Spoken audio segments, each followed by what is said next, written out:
In the previous session we were talking about ASCII character set, and I said that we don't need to remember the ASCII table, but we need to remember some general properties of the ASCII table. Okay, so what are those general properties? First, we know that the initial 32 characters of the ASCII table are non-printable characters. Then the remaining, or rather from ASCII value 32 to ASCII value 126 are printable values. Among them, you know that the integers, the digits are occurring together. Similarly, the capital letters occur consecutively, one after the other, and the small letters occur consecutively, one after the other. Okay. So this is some abstract property of the ASCII code chart that helps us in writing some useful code. We will see in a minute what kind of use we can obtain using these general properties, rather than knowing the specific thing like the character value of A is hex value 41 or decimal value 65. This kind of information, we need not remember this. For example, let's write a small program that prints. In our previous session we had said that we don't need to remember the exact ASCII code of certain characters. We just need to remember some abstract properties of the ASCII table. For example, abstract properties like all the digits occur together from 0 to 9. All the capital letters from A to Z occur together in the table in the order in the alphabetical order. Similarly, all the small letters occur together in consecutive locations in the ASCII table. Also, another property that you can observe is that the small letters occur after all the capital letters. Okay. Let's see how we can write some interesting code using these properties and not by remembering the exact ASCII code of certain letters. Okay. So let's write a simple program to print the alphabet. The ASCII codes of the uppercase letters are consecutive and the ASCII codes of the lowercase letters are consecutive. This is the property that we will exploit in order to print the alphabet. Okay. So for example, let us say that we are going to print the letters of the alphabet in capital letters. Okay. So for that we can use the following program using a for loop. Okay. So what you have to do is to initialize a particular character variable to capital letter A. So the ASCII character A.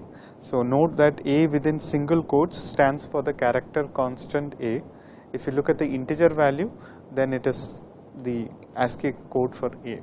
We are not particularly interested to know what exactly the number is.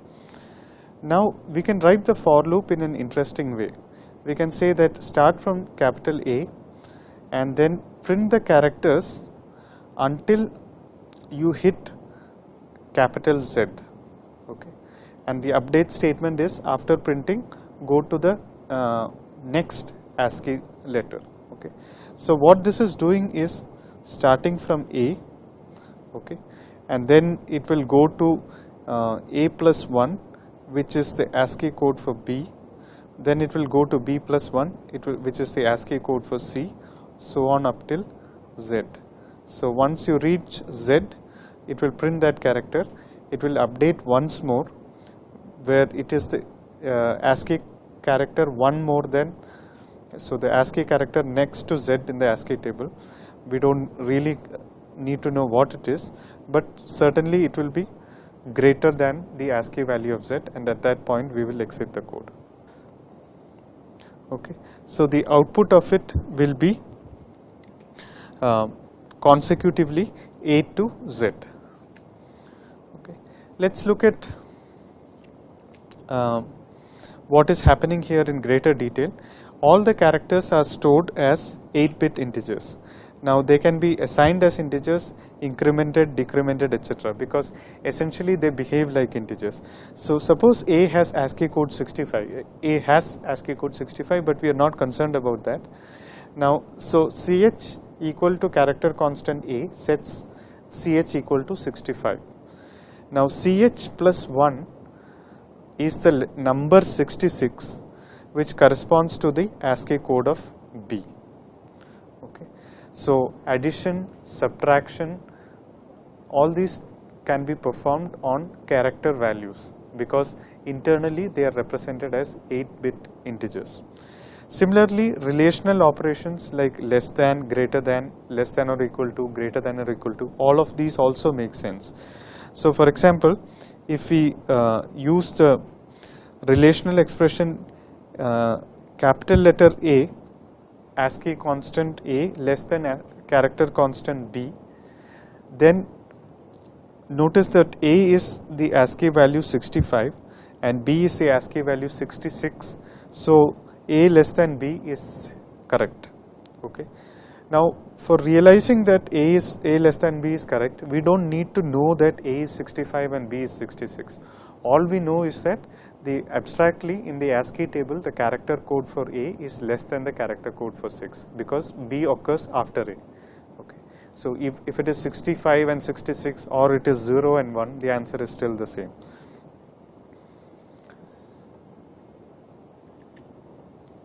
Okay. Now let's write a few more interesting programs where the spirit is that we don't need to understand what the exact ASCII code of a letter is, but just we want to remember the layout of the ASCII table. Okay. For example, suppose I want to write a conditional expression, an if condition, which says that if the given character is capital letter, then print that it is in uppercase. Okay. So all I need to do is, if the character value is greater than or equal to the character constant A and less than or equal to the character constant Z, then you print that the given letter is in uppercase. Okay. Again, please remember that we did not need to know that this was 65 and this was whatever it is, 90. It could as well have been 0 and 25. Okay. It would still have worked because all we need to remember in the ASCII table is that A through Z occurs in consecutive locations in the standard alphabetical order. Okay. From that we can understand that if I write this if expression, it will print the message uppercase only if the given character ch is an uppercase letter. Okay. Similarly, let's say that if you want to check whether a character is in lowercase, you can analogously write character is greater than or equal to A, little a in single quotes, and it's less than or equal to little z in single quotes. If that is true, then you print that it is in lowercase. Now, if you want to check whether a given character is a digit, similarly you can say that it's greater than or equal to the character 0 and this is less than or equal to the character 9. Now here is a subtle point which I hope you notice. The character 0 is the ASCII constant, ASCII character constant 0. So it corresponds to some particular ASCII value. It is different from the number 0. So this is something that, so we are looking for the ASCII value corresponding to 0, it's greater than or equal to that and less than or equal to the character value corresponding to the character 9. Okay, so if that is true, then the given character is a digit. Okay, now here is a snippet that I would advise you to take a look at it and tell me what it actually does. Okay. So take a moment yourself and try to figure it out. So what it does is, the given character ch, if it is a lowercase letter, remember this is the example that we just saw, this condition checks whether the given character is a lowercase letter, a small letter between A and Z. okay, little a and little z. If it is true, then what you do is add capital A minus small a to the character. Okay. So what does it accomplish? So let's say that we actually had ch equal to little a. Okay. Okay. Now for the purpose of illustration, let us say that little a was ASCII value 100. Okay.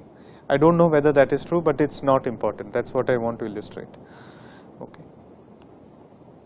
Now what does capital A represent? It represents some ASCII value, let's say 65. Okay.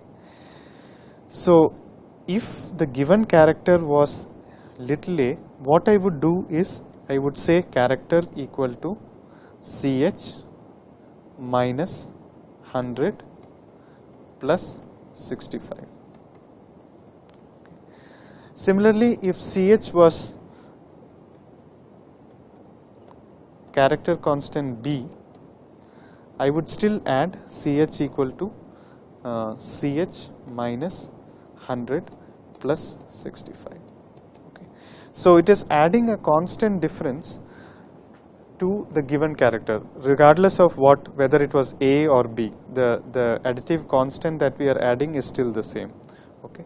And if you think about what is happening, it is adding exactly the difference between little a and capital A. Okay. Notice that the difference between little b and capital B is the same as little a and capital A. Why? Because all the capital letters occur consecutively and all the small letters occur consecutively. So suppose a minus z, little a minus capital A is, let's say 35, then little b minus capital B will also be 35. Okay, because you advance 1 in each case. Okay. So if you think for a minute, you will see that what this code does is take the ASCII code corresponding to the small letter and add a constant difference. What is that difference? That difference is what will take you to the capital letter, corresponding capital letter. So in short, what this does is to convert the given character in lowercase letter to an uppercase letter.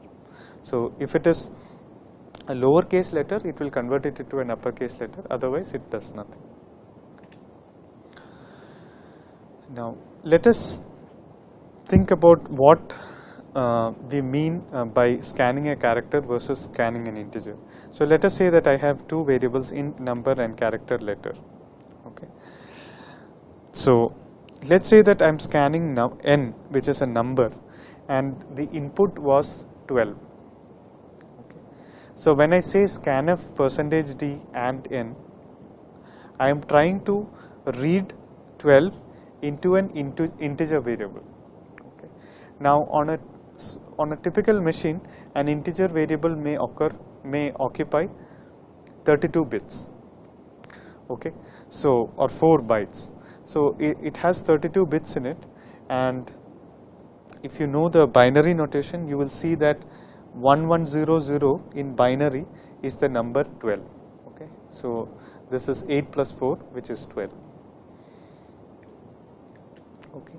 So when you say that the input is 1, 2, and then I ask the C program, in the C program I am doing scanf %d and n, what will happen is that n is an integer with 32 bits wide, and it will have the following pattern encoded into it. This is what it means by scanning an integer. Okay. And if you try to print it out, it will try to interpret n as a decimal number, and it will print the digit 12, the number 12. On the other hand, for the same input, okay, and here is the difference I want to emphasize. If the code was saying %c and letter, so scan the input 1, 2 using the scanf statement, scanf %c and letter, what will happen is that the C program is looking at the first character, which is the digit 1, and scanning it in. Okay. Now character 1 is ASCII 49. It's not important you remember that, but it has some ASCII value, and that ASCII value 49 is 31 in hexadecimal, because it is 3 times 16 plus 1, which is 48 plus 1, 49. So the character 1 is 31 in hexadecimal, and hence what will be stored, remember that a character, ASCII character is 8 bits wide, so it will store 31 in hexadecimal. So it will be 3, this is the number 3, and this is the number 1. Okay. So when you scan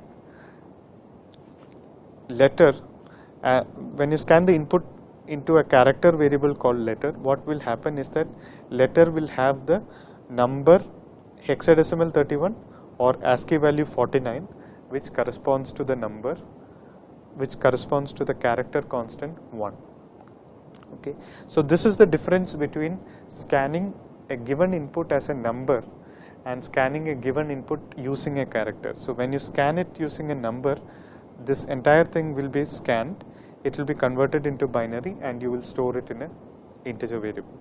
When you scan it as a letter, it will scan the first digit only, because that is the character, and then store the ASCII value inside the letter variable, inside the character variable. Okay. So this corresponds to the letter variable 1 within single quotes, the character constant 1.